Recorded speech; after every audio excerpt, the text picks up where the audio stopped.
নমস্কাৰ। বহাগী ধাৰাবাহিকৰ ২৭৫ নম্বৰ এপিছডৰ বিষয়ে ক'বলৈ লৈছোঁ। কুণাল আৰু ৰিচাই পাৰ্কত তৰ্ক কৰি থাকোঁতেই ৰিচাৰ ককায়েক কিশোৰ আহে। কুণালে যে ৰিচাক বিয়া নকৰায় এই কথা আহি শুনেহি আৰু কিশোৰ আৰু কুণালৰ মাজত কাজিয়া হয়। কিশোৰে যিহেতু মদ খাই থাকে, কুণালে কিশোৰক গতা মাৰি দিয়ে। কিশোৰে তেতিয়া কুণালৰ এগেইনষ্টত কেছ কৰিম বুলি কয়।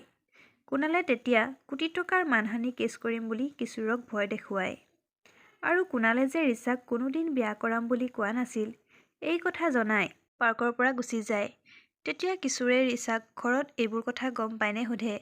দেউতা বাহিৰে বাকী সকলোৱে গম পায় এই কথা কিশোৰক কয়।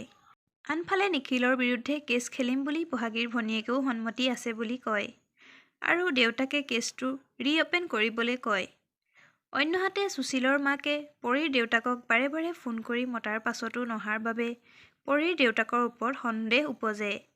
তেতিয়া পৰীয়ে দেউতাকলৈ ফোন কৰে, কিন্তু পৰীৰ দেউতাকে পৰীৰ ফোনটো ৰিচিভ নকৰাত পৰীয়ে চিন্তা কৰে। আনফালে ৰিচাৰ পেহীয়েকে ৰিচাৰ পৰা সঁচা কথা উলিয়াবলৈ বাৰে বাৰে চেষ্টা কৰে। ৰিচাৰ মাকে সঁচা কথাবোৰ লুকুৱাবলৈ দেলহি ইউনিভাৰ্চিটিত পঢ়িবলৈ যাব বুলি কৰে। সেইবাবে ৰাতিৰ ভাতসাজ খাবলৈ পেহীয়েককো মাতি আনে। বন্ধু-বান্ধৱীসকল দেউতাকে যিহেতু ৰিচাৰ কথাবোৰ গম নাপায়, বহাগী ধাৰাবাহিকৰ আহিবলগীয়া খণ্ডটোত দেউতাকে কেনেকৈ ৰিচাৰ সকলোবোৰ কথা গম পাব, তাৰ বাবে আহিবলগীয়া খণ্ডটো আপোনালোকে চাবলৈ নাপাহৰিব। ধন্যবাদ।